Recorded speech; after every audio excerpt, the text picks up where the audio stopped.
teachers, juniors and classmates.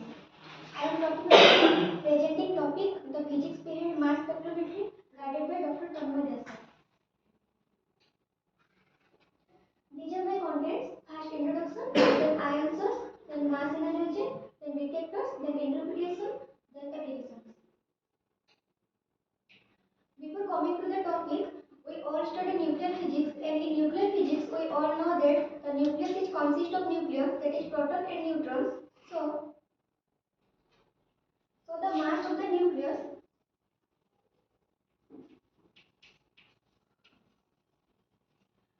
Z is the atomic number of protons, Mp is the mass of each proton, N is the number of neutrons, and Mn is the mass of each neutron. But we know that this is not the actual mass of the nucleus. The actual mass of the nucleus is less from that quantity because during the formation of nucleus, some masses is converted into energy, energy to bind the nucleus and to form a nucleus.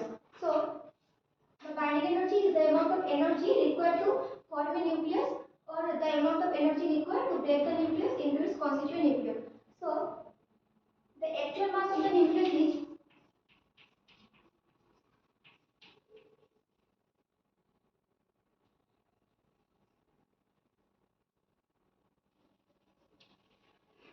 so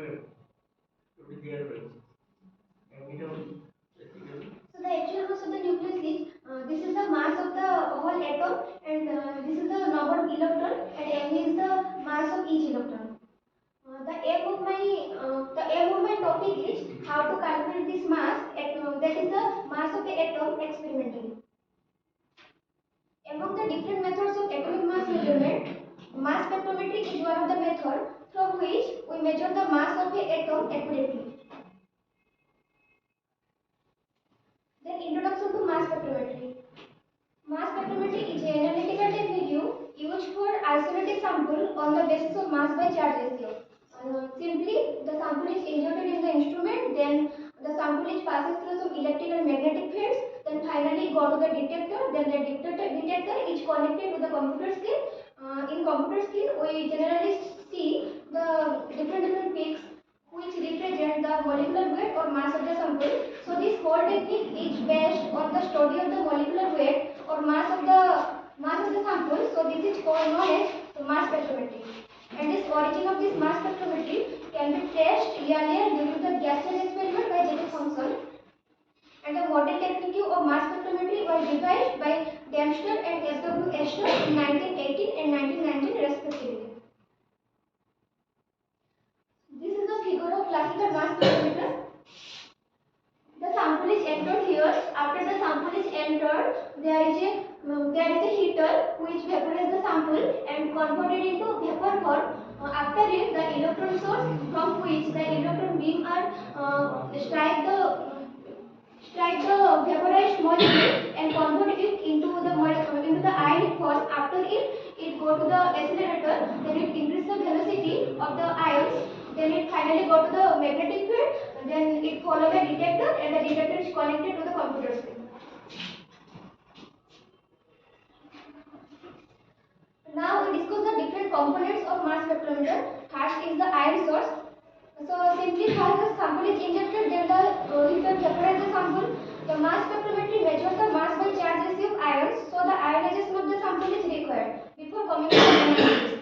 Electronic ionization is one of the first method developed in 1921 by Dempster, and in electron ionization, a electron beam is injected to the sample to create ions.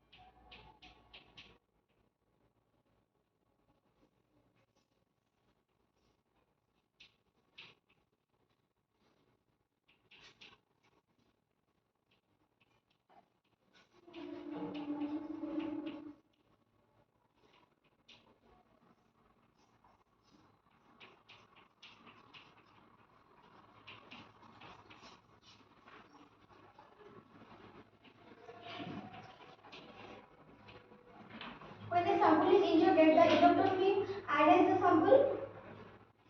The electron beam generally strikes the outermost electron of the atom or molecule, knock out this electron and make its positive charge. This process is known as ionization. Here we take the water molecule as a sample. So, in water molecule, if excess of energy we give, then it break the bond and formation of fragments occur. Here the possible fragments are H2O plus ion, OH plus ion, and H plus ion. After this, it moves towards the velocity selector region.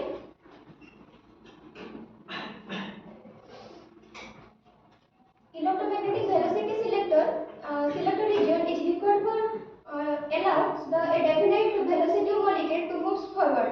If the speed is very fast, then it hits the detector at very fast speed. If the speed is very slow, then it is the detector at very slow speed. So the detection is cannot. The detector is not able to form a proper spectrum. So the velocity selection is required here. When the positive charge moves in this velocity selector region, the velocity selector region is mainly made up of two electric plates and two magnetic plates. And here the electric plate is perpendicular to magnetic plate. So when the charge particle passes from this region, it experiences electric force and a magnetic force also. And these two forces are equal in magnitude. So here Fm is QVB. So QVB is equal to, so here we get V is equal to E by V.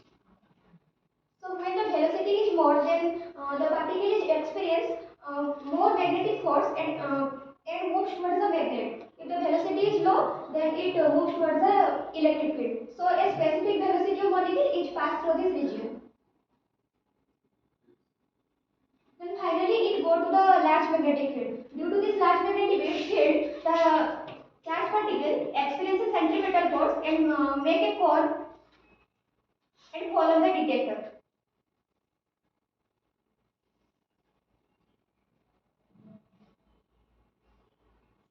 The small size atom are influenced more by the magnetic field and form a small cone and fall on the detector. While the large molecules are less influenced by this magnetic field and form a large cone and fall on the detector.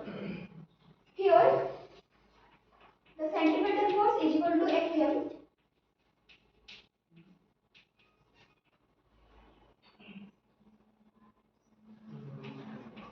So here we get mass is proportional to radius. Radius is proportional to mass. Interpretation. The mass spectrum, if we plot a graph between the mass by charge ratio versus relative intensity, then for water molecule we see this graph. If Z is equal to take 1 here, then the mass of the molecule is directly taken from the spectrum, and the figure below illustrate the fragmentation of the molecule, and the molecular weight of the water molecule is 18 Dalton. Here the two peaks are, we see two peaks. This is for the H2O plus ion and this is for the OH plus ion. Then applications. Mass spectrometry is applied in protein biophysics, and it also applied for study of isolate the